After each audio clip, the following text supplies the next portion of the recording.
The Pawikan Conservation Program seamlessly aligns with the goal of Aboitiz Land, where vecinos are shared with the commitment to environmental sustainability. Ang isang common problem is obviously kung sila ay mangingitlog pa lang in the first place, yung ating mga nanay, mahihirapan sila maghanap ng tamang lugar kasi ngayon binabara na yung mga bangka dyan sa kanilang mga sanay na karaniwang pangitlugan. 20 years ago, ang pawikan parang isda, hinaharvest din.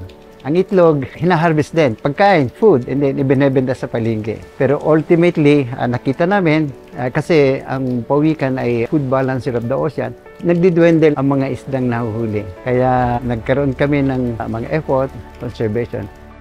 Aboitiz Land is very supportive and very committed about sustainability. Not only for the funding of this project, through the initiatives of each and every one, through volunteerism. Data gathering is very vital. No? Kasi dito natin malalaman yung success rate ng initiative natin. Kaya very important na minomonitor natin lahat, hindi lang dito sa seafront, the whole stretch of this coastline.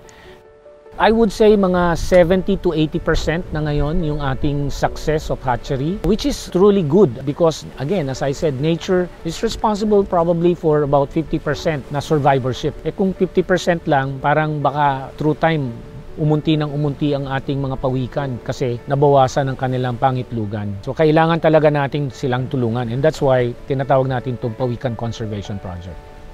Karoon ng mga policy, particularly dito sa San Juan, na pinagbabawal na paghuhuli at pagkain ng pawikan. Bukod sa awareness, gumaganda yung numbers of hatchlings. Lumalakas na ngayon ang puwersa at awareness ng LGU San Juan na natulungan ng Seafront Pawikan Conservation na magkaroon ng mas matibay na tools sa pag-intindi sa pag-alaga ng mga nest, paglipat nito sa hatchery, at syempre pag-alaga ng release ng mga pawikan at hatchlings natin.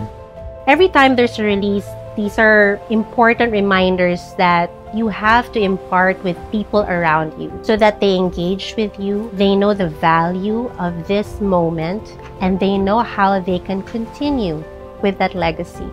It's much bigger than Seafront itself. It's much bigger than the endeavor that so many institutions have put into this. Aboitiz Land, the University of the Philippines, UPIESM, Menro San Juan, the Tourism Office, the Philippine Coast Guard, and so many others who have put their lives and dedicated this into something that is much bigger than us.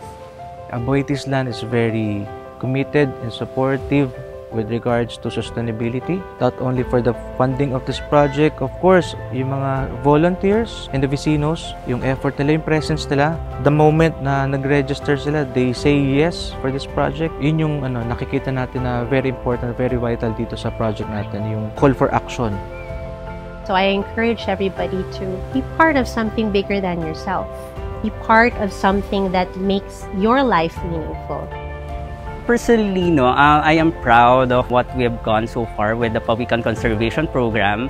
As we said, in Aboitiz Land, we are 30 years and thriving. At Aboitiz Land, we also wanted to help the community thrive together with the honorary vecinos natin, which is the Sea Turtle, since sila yung nauna naman talaga sa atin before we came in San Juan, Batangas.